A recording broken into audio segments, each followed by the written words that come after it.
Hare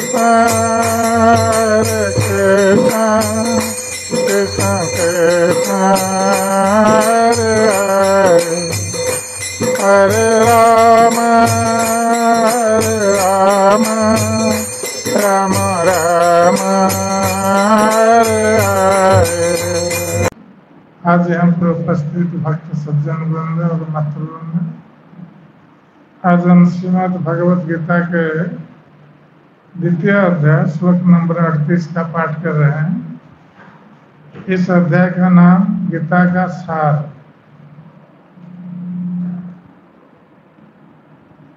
सुख दुखे समे कृत्वा लाभ लाभो जया जयो ततो युद्धाय युज्यस्य नैवं पापं अवाप्स्यसि। सुख दुखे समे कृत्वा लाभ लाभो जया जयो ततो युद्धाय युज्यस्य नैवं पापं अवाप्स्यसि। सुख दुखे समे कृत्वा लाभ लाभो जया जयो ततो युद्धाय युज्यस्य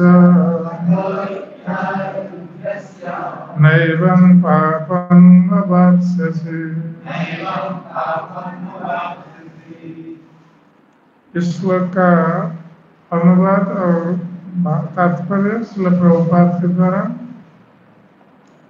अनुवाद: भगवान कृष्ण अर्जुन से कह रहे हैं कि तुम सुख या दुख, हानि या लाभ, विजय या पराजय का विचार किए बिना युद्ध के लिए युद्ध करो।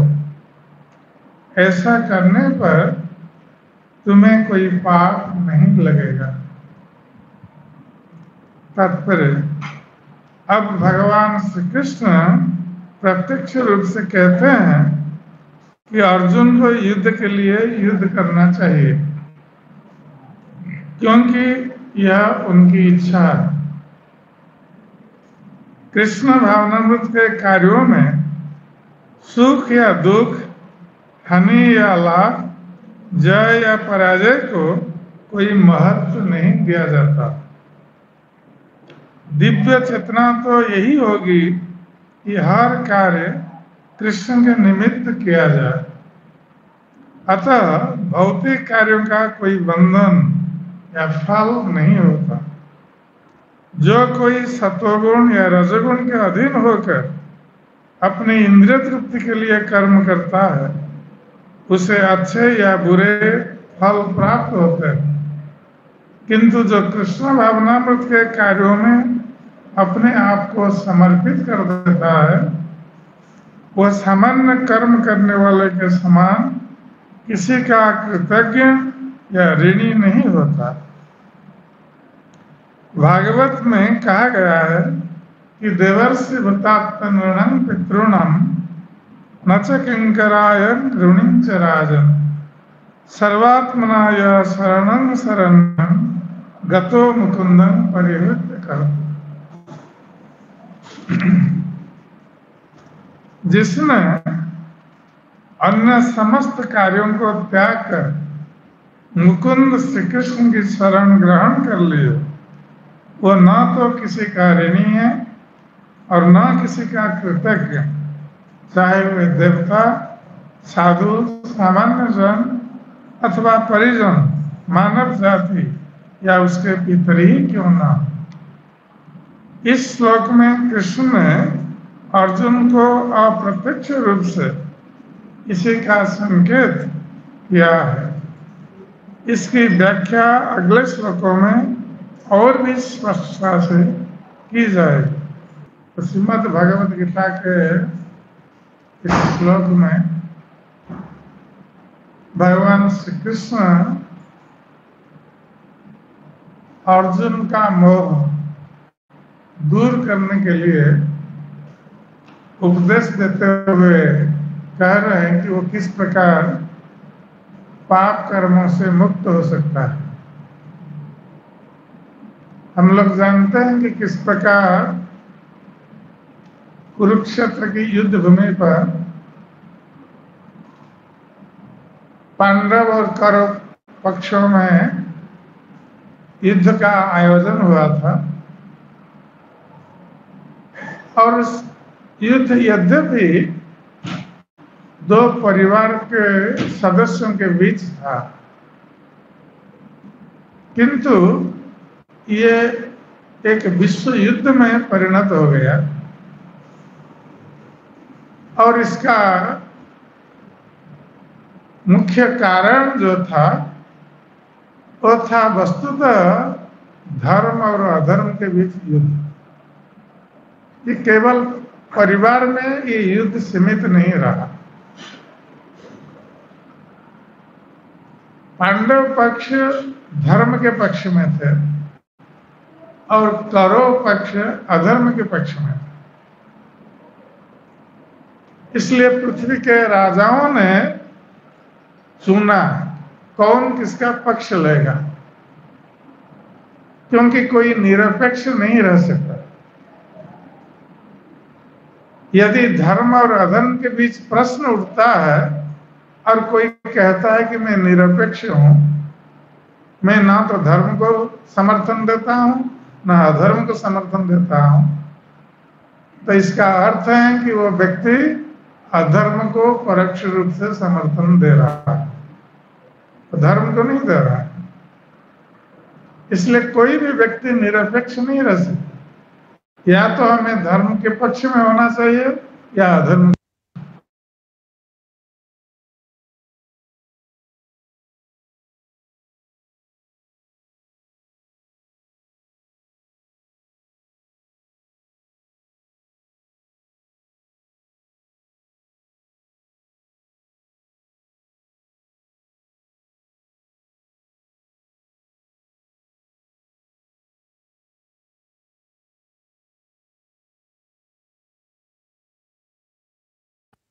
युद्ध प्रारंभ होने जा रहा है और दोनों पक्षों में युद्ध प्रारंभ की सूचना के रूप में शंख बज चुके हैं।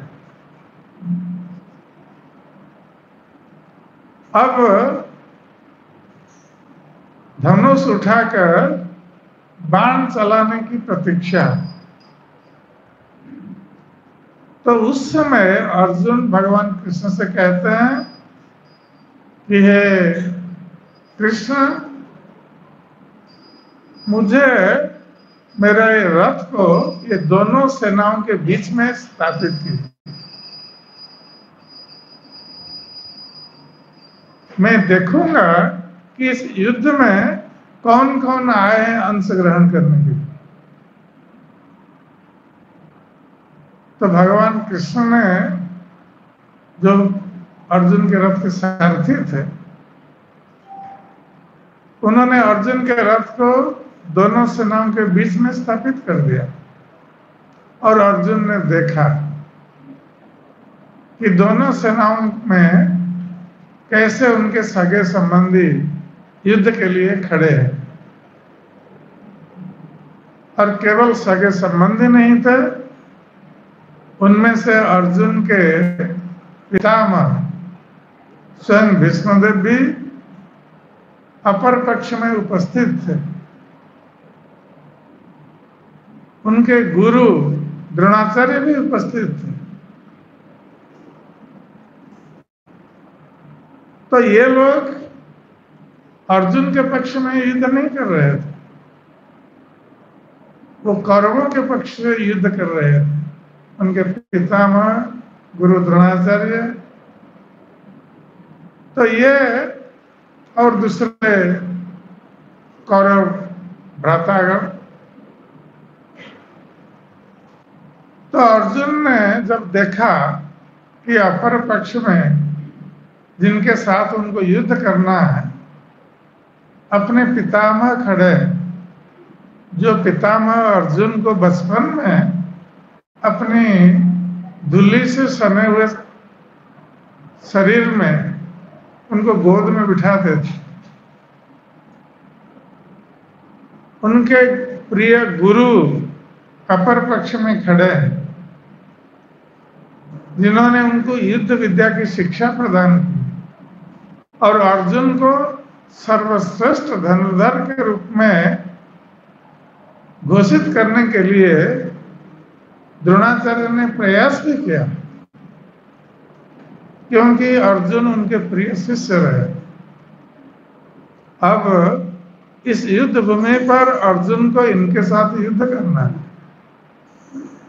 और युद्ध में या तो जय या तो पराजय ये हो सकता है। अर्थात शत्रुओं पर विजय प्राप्त करने के लिए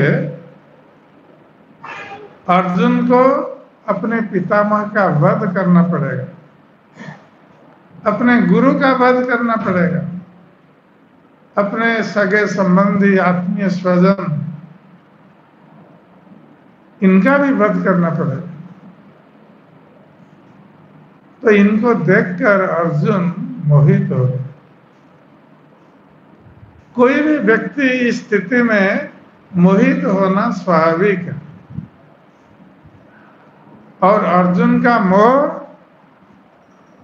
दो प्रकार का मोह था। एक तो स्वधर्म मोह और एक आत्म मोह। अर्जुन सोच नहीं पा रहे थे कि मेरा इस स्थिति में धर्म क्या है। क्या मैं अपने पितामह और गुरु के साथ युद्ध करूं और उनको इस रणभूमि में उनका वध कर दूं? यही मेरा धर्म है। और पुनः सोच रहे हैं कि ये मेरे पितामह हैं, गुरु हैं, ये मेरे आत्मीय स्वजन हैं जो इस शरीर से संबंधित है। मैं इनका वध कैसे कर सकता? ये आत्म मोह उपस्थित हुआ और पहले स्वधर्म मोह, क्या कर्तव्य है। स्वधर्म अर्थात अपना कर्तव्य क्या है, इसके लिए भी अर्जुन मोहित हो गए। तो जब अर्जुन मोहित हो गए तब उन्होंने ये निश्चय किया कि वो निश्चय नहीं कर पा रहे थे कि मेरा इस स्थिति में कर्तव्य क्या है, मैं क्या करूं। ये सोच करके जब वो निश्चित कर नहीं पा रहे थे तो अर्जुन ने कृष्ण से कहा कि कृष्ण, मुझे ये युद्ध नहीं करना। मैं एक सामान्य राज्य के लिए अपने पितामह का वध नहीं कर सकता, सामान्य राज्य के लिए अपने गुरु का वध नहीं कर सकता। इससे तो यही अच्छा है कि मैं वन में चला जाऊं, मुझे ये राज्य नहीं चाहिए। मैं भीख मांग करके जीवन धारण करूं, मुझे ये राज्य नहीं चाहिए। अपने पितामह और गुरु के वध करके जो राज्य मुझे प्राप्त होगा, ये रक्त रंजित राज्य हो।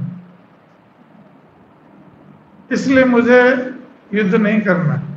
ये कहकर अर्जुन ने अपना धनुष बाण छोड़ दिया और युद्ध करने के लिए खड़े हुए थे, शंख बजा चुके थे, अब बैठ गए रथ के ऊपर। तो ये विषम परिस्थिति में जब दोनों सेना युद्ध के लिए खड़ी है आमने सामने, वो आजकल का युद्ध नहीं था, वो आमने सामने युद्ध कर रहे थे, तो इस स्थिति में अर्जुन मना कर रहे हैं कि हम युद्ध नहीं करें।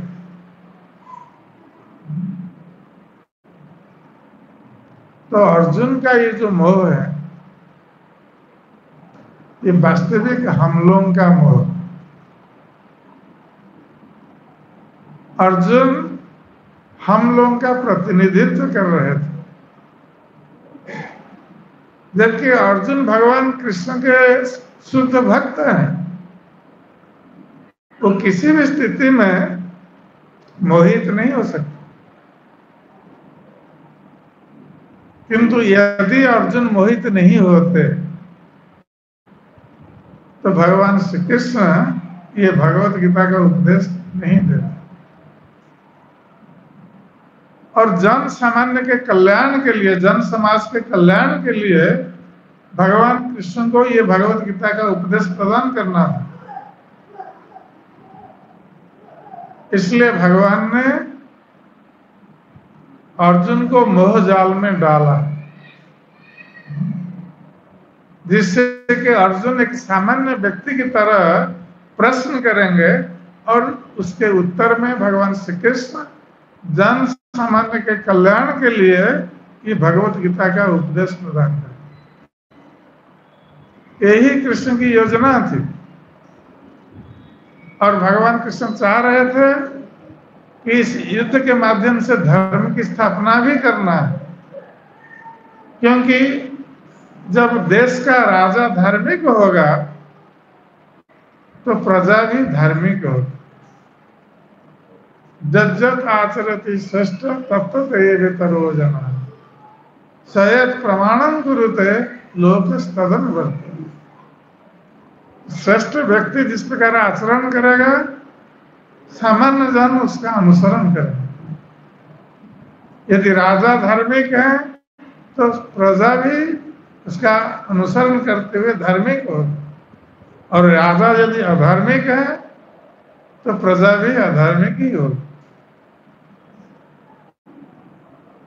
और यही कारण था कि भगवान श्री कृष्ण महाराज युधिष्ठिर को राज सिंहासन पर अभिषिक्त करके पृथ्वी का सम्राट घोषित करना चाह रहे थे,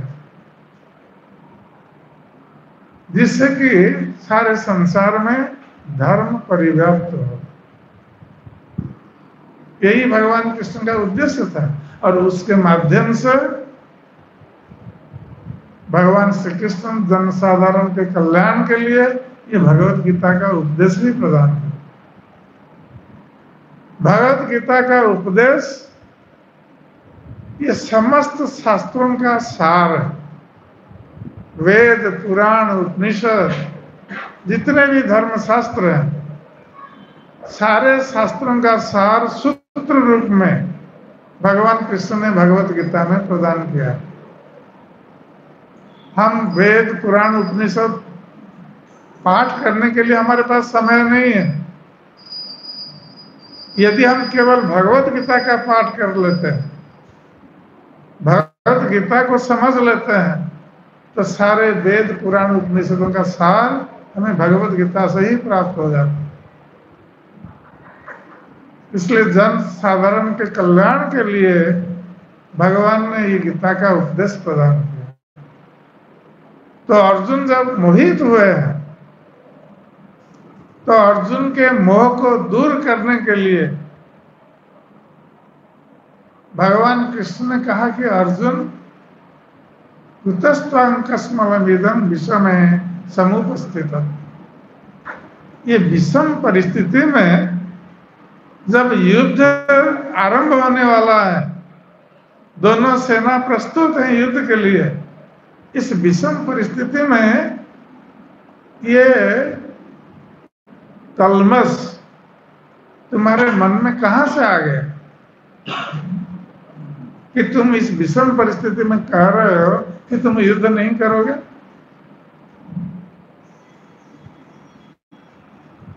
तो भगवान श्री कृष्ण कह रहे हैं कि अर्जुन, पहले तो उनके आत्ममोह को दूर किया भगवान।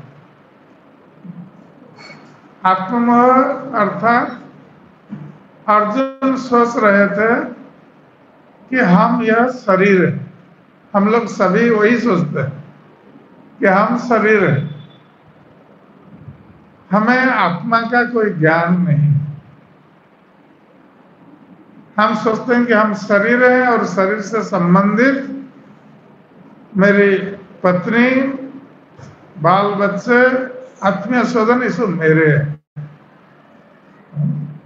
मैं और मेरा, ये आत्ममोह है कि वस्तुतः हम ये शरीर नहीं है, वस्तुतः हम दिव्य आत्मा जो भगवान का अंश है, और आत्मा की उपस्थिति के कारण शरीर क्रियाशील होता है। यदि मैं किसी से पूछूं कि ये शरीर किसका है, आप क्या उत्तर दें? कहेंगे मेरा शरीर। तो वो मैं कौन है? यदि आप कह रहे हैं कि शरीर मेरा है, तो आप तो मैं कौन है? वो आत्मा है जो शरीर में उपस्थिति के कारण शरीर को क्रियाशील करती है। हम बात करते हैं, चलते हैं, खाते हैं, कि जब तक आत्मा शरीर में उपस्थित रहेगी शरीर क्रियाशील होगा, और जिस समय आत्मा शरीर को त्याग करके चली जाती है शरीर को मृत घोषित किया जाता है। वही शरीर पड़ा रहता है हमारे सामने, किंतु हम उसका स्पर्श नहीं करते। शरीर मृत शरीर का स्पर्श हम नहीं करते, और स्पर्श करें तो स्नान करना पड़ता है। इसका अर्थ है कि हम इस शरीर नहीं है, और हम कहते हैं कि वो व्यक्ति चला गया। कौन चला गया? उसका शरीर तो हमारे सामने पड़ा है, तो कौन चला गया? वो आत्मा जो शरीर में उपस्थित थी वो चली गई। तो ये हमारा मोह है कि हम शरीर को आत्मा मान रहे हैं, शरीर से संबंधित व्यक्ति को मेरा मान रहे हैं, किंतु वस्तुतः हमारा किसी के साथ कोई संपर्क नहीं है। हमारा भगवान कृष्ण के साथ ही एकमात्र संपर्क है, क्योंकि हम आत्मा है, हम सब एक एक आत्मा है, और सभी का भगवान कृष्ण के साथ संपर्क है। आज हम जिसको अपना परिवार मान रहे हैं, ये परिवार पहले नहीं था पूर्व जन्म में, अगले जन्म में भी ये परिवार नहीं रहेगा। आज हम जिसको पति पत्नी बाल बच्चे मान रहे हैं, ये सब एक जन्म के लिए, अपना अपना कर्म फल भोग करने के लिए हम एक परिवार में एकत्रित हुए। जब हमारी मृत्यु हो जाएगी फिर हम अपने कर्म का फल भोग करने के लिए और किसी परिवार में जन्म लेंगे, और कोई परिवार बसाएंगे, और किसी को पिता माता कहेंगे। तो ये जो हमारी इस जन्म के पिता माता, ये पूर्व जन्म में नहीं थे पिता माता, अगले जन्म में भी नहीं रहेंगे। तो वस्तुतः हमारा पिता माता कौन है? कौन है? भगवान कृष्ण, जो हर जन्म में हमारे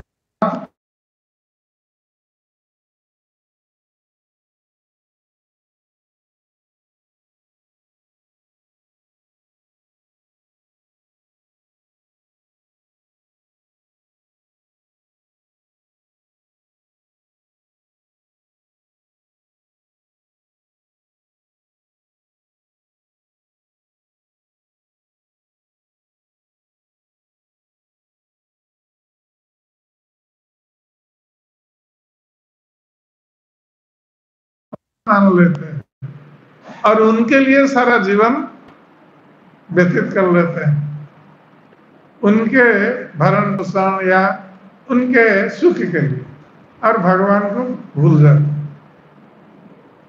ये आत्ममोह को दूर करने के लिए भगवान ने उपदेश देना आरंभ किया यहीं से कि हम शरीर नहीं है, आत्मा।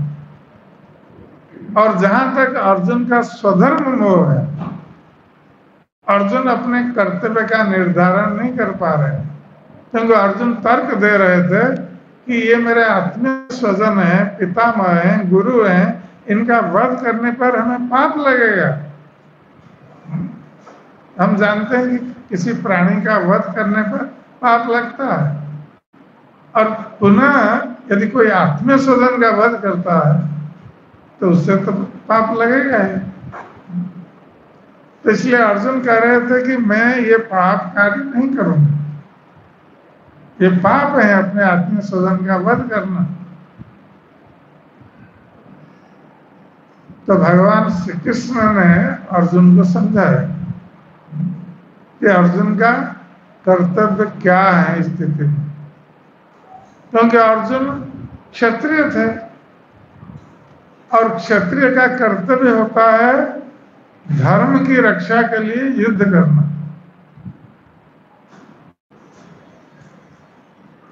अधर्म के विपरीत धर्म की रक्षा के लिए उसको युद्ध करना ये क्षत्रिय का धर्म है। और अर्जुन क्षत्रिय होते हुए युद्ध करने के लिए मना कर रहे हैं, करेंगे ये मेरे सगे संबंधी पितामह गुरु हैं, इनका वध में कैसे करूं, मुझे पाप लगेगा। इसलिए भगवान कृष्ण अर्जुन से कह रहे हैं कि अर्जुन, ये जो कुरुक्षेत्र का युद्ध है ये मेरी इच्छा से ये युद्ध हो रहा है। ये हमारी इच्छा है कि ये युद्ध हो और ये निर्णय हो जाए कि पृथ्वी पर धर्म शासन करेगा या अधर्म, क्योंकि भगवान कृष्ण धर्म की स्थापना के लिए अवतरित होते हैं। इसलिए भगवान ने कहा कि ये अर्जुन, ये मेरी इच्छा है, तुम यदि युद्ध नहीं भी करोगे, तुम कह रहे हो ये पितामह गुरु हैं, अपने स्वजन हैं, इनको नहीं मारोगे, तुम युद्ध नहीं भी करोगे तो ये जान लेना यहाँ पर जो लोग आए हुए हैं युद्ध भूमि में, तुम्हारे पंच पांडव, 5 पांडवों को छोड़कर इस युद्ध भूमि से कोई घर वापस नहीं लौटेगा। ये सब मरे हुए हैं। जब भगवान कृष्ण इच्छा करते हैं, इच्छा मात्र से सृष्टि संभव होती है। भगवान को कुछ करना नहीं पड़ता, केवल वो इच्छा करते हैं, सृष्टि हो जाती। इसलिए भगवान को सत्य संकल्प कहा गया। जो संकल्प कर लेते हैं वो सत्य में परिणत हो जाता है। तो भगवान कह रहे हैं कि मेरा ये संकल्प है, इस युद्ध से तुम पांडवों के अतिरिक्त कोई घर नहीं लौटे, सभी की मृत्यु होगी। यहाँ ये हमने निश्चय कर लिया,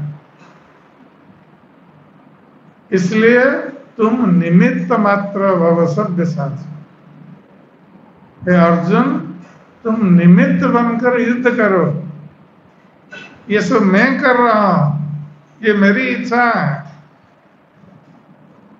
और तुम यदि युद्ध करोगे तो तुम यशस्वी हो। लोग कहेंगे कि अर्जुन बहुत बड़ा योद्धा था।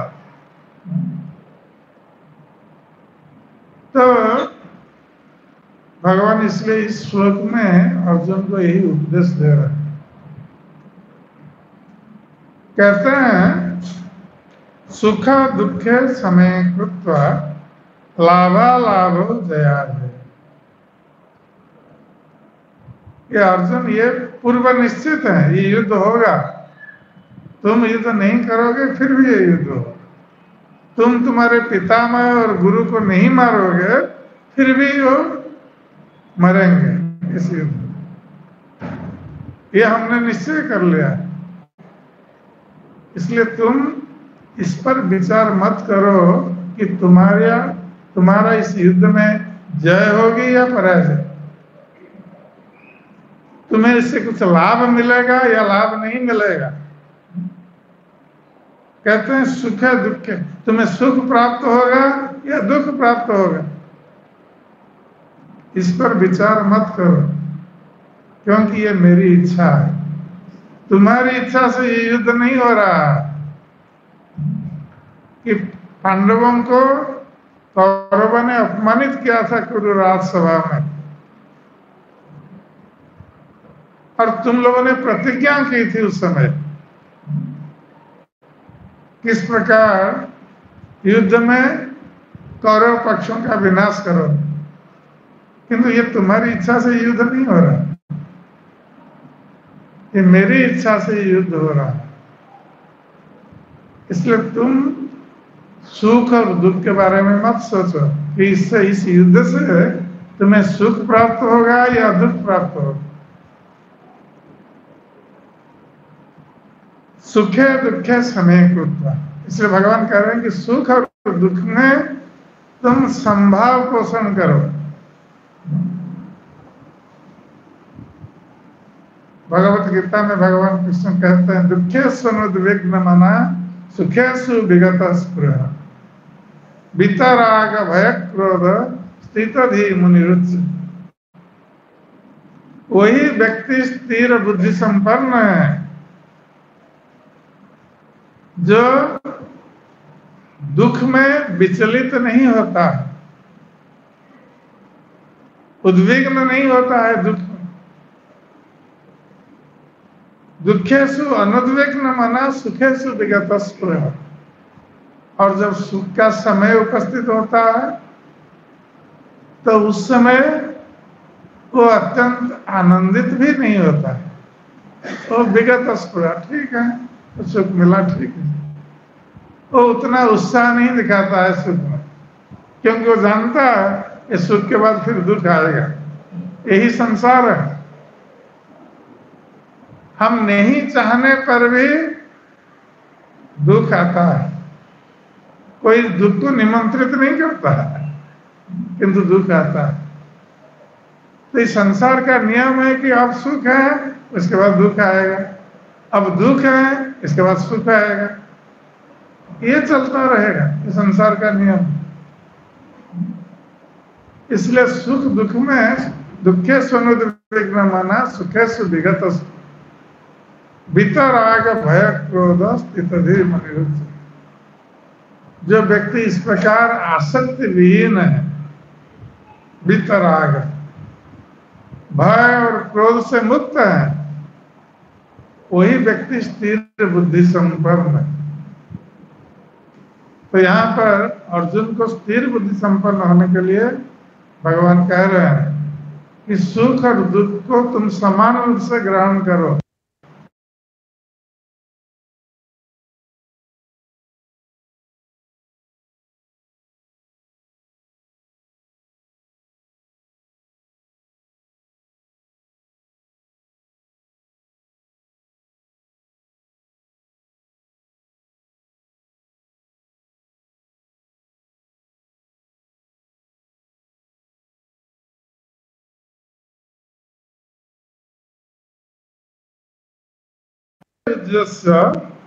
नैवं पापम प्रवास। तुम क्षत्रिय हो और धर्म के लिए तुम्हें युद्ध करना है, इसलिए युद्ध करने के लिए तुम युद्ध करो। ये तुम्हारा कर्तव्य है। उसमें तुम जय या पराजय को प्राप्त हो गए इसकी चिंता मत करो, लाभ अलाभ की चिंता मत करो। तो यदि तुम अनासक्त होकर, जय और पराजय के प्रति अनासक्त होकर अपने स्वधर्म का पालन करते हुए युद्ध करोगे तो तुम्हें पाप नहीं लगेगा।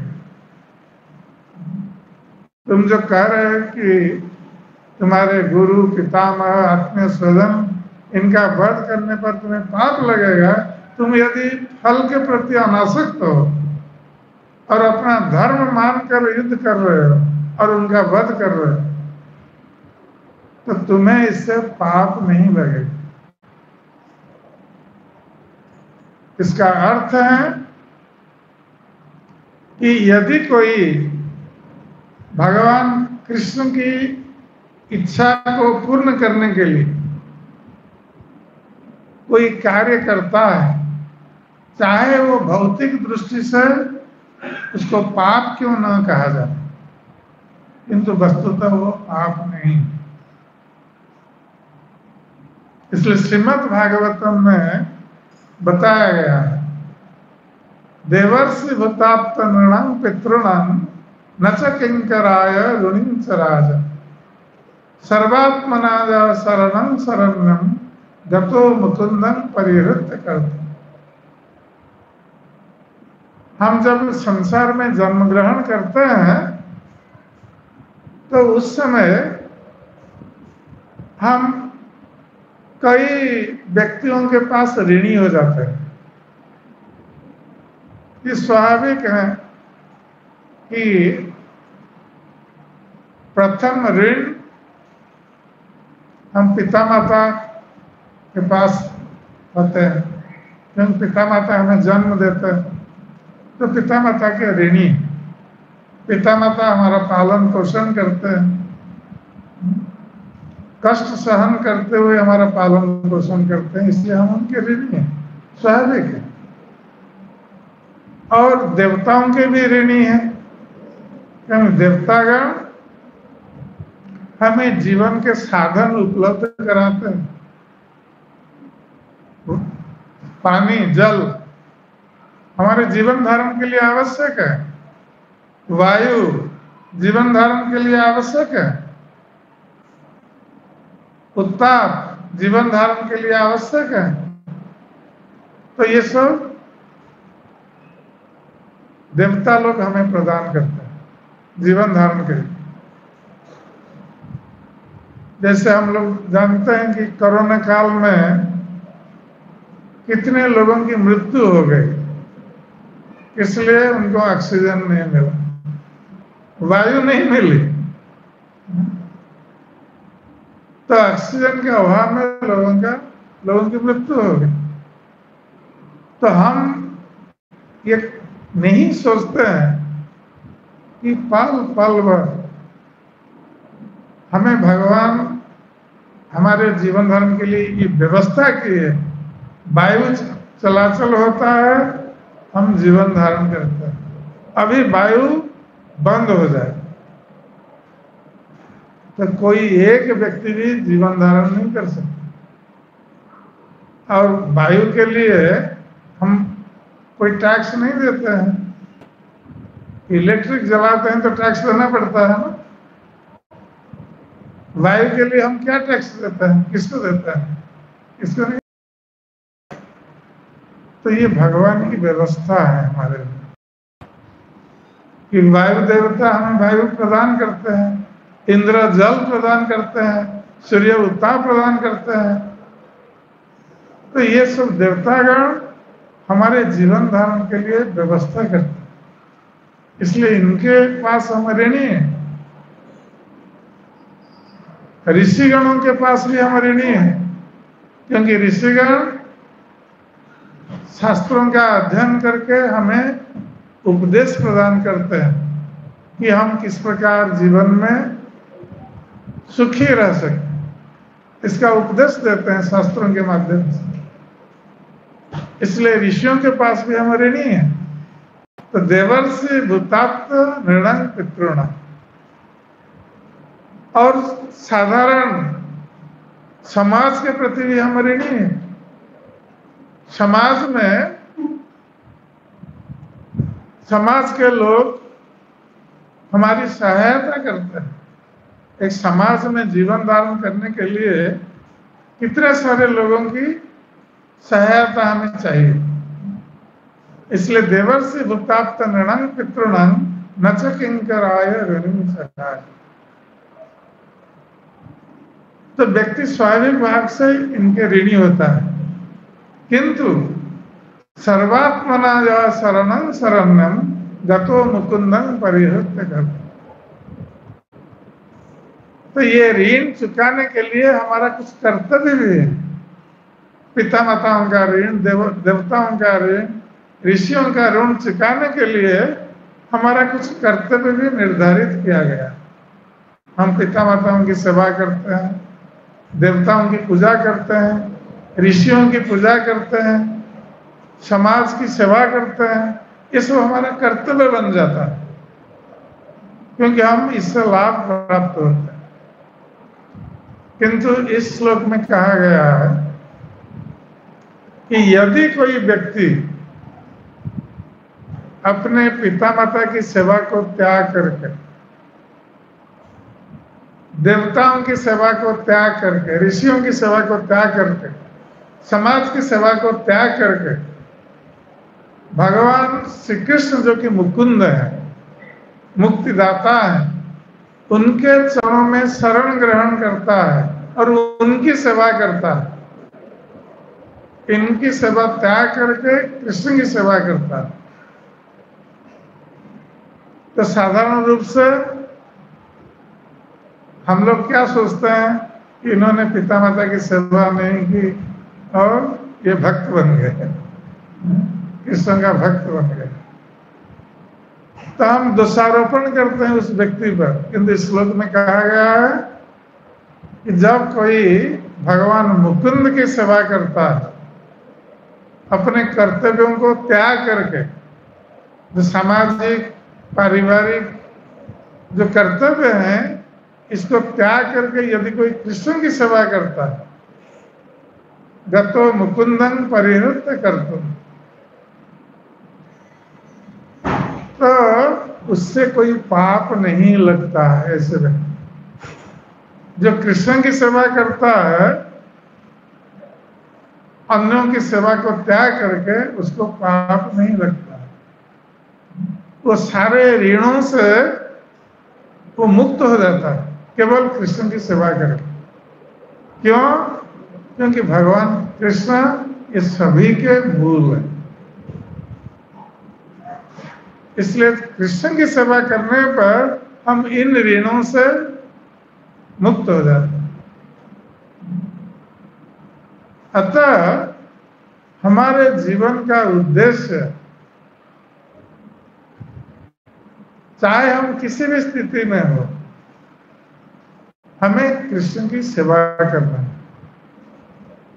भगवान कृष्ण की सेवा करते हुए हम अपने जीवन को सार्थक कर सकते हैं, मनुष्य जन्म को सार्थक कर सकते हैं। और कृष्ण की सेवा से यदि हम भगवान कृष्ण को प्रसन्न कर लेते हैं तो भगवान कृष्ण की कृपा से हमारा यह जीवन अंतिम जीवन हो सकता है। अर्थात संसार में हमें बार बार जन्म लेना नहीं पड़ेगा, क्योंकि यहाँ जन्म लेने का अर्थ है बार बार कष्ट भोग करना, क्योंकि संसार दुखमय है। हम सुख के लिए प्रयास तो करते हैं, किंतु जितना भी हम प्रयास करने पर भी दुख आता ही। और विशेष रूप से जन्म मृत्यु जरा व्याधि रूपक जो दुख है, इसको हम टाल नहीं सकते कितना भी हम प्रयास करें। कोई प्रयास करके रोगों को टाल सकता है? नहीं कर सकता।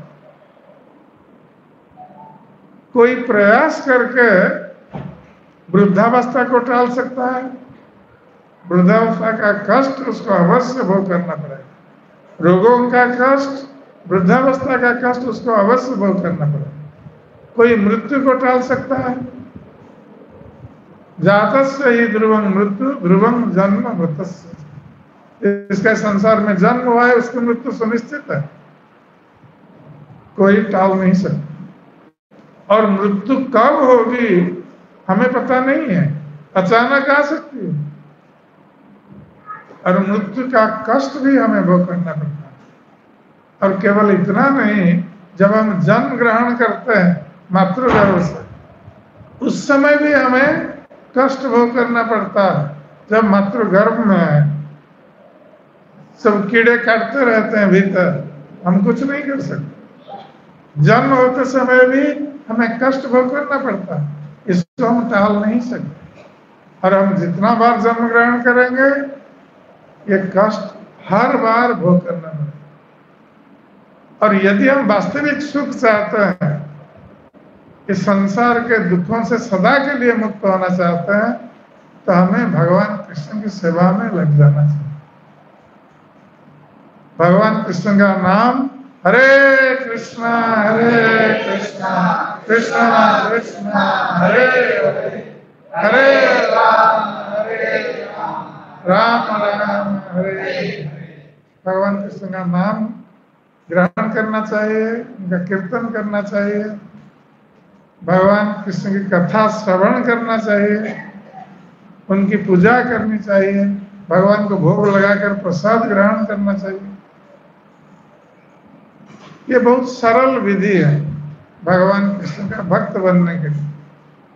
यदि हम इतना कर सकेंगे तो भगवान कहते हैं कि मृत्यु के समय जो मेरा स्मरण करते हुए शरीर त्याग करता है, मृत्यु के पश्चात वो मेरे पास आता है, भौतिक संसार में उसका पुनर्जन्म नहीं होता।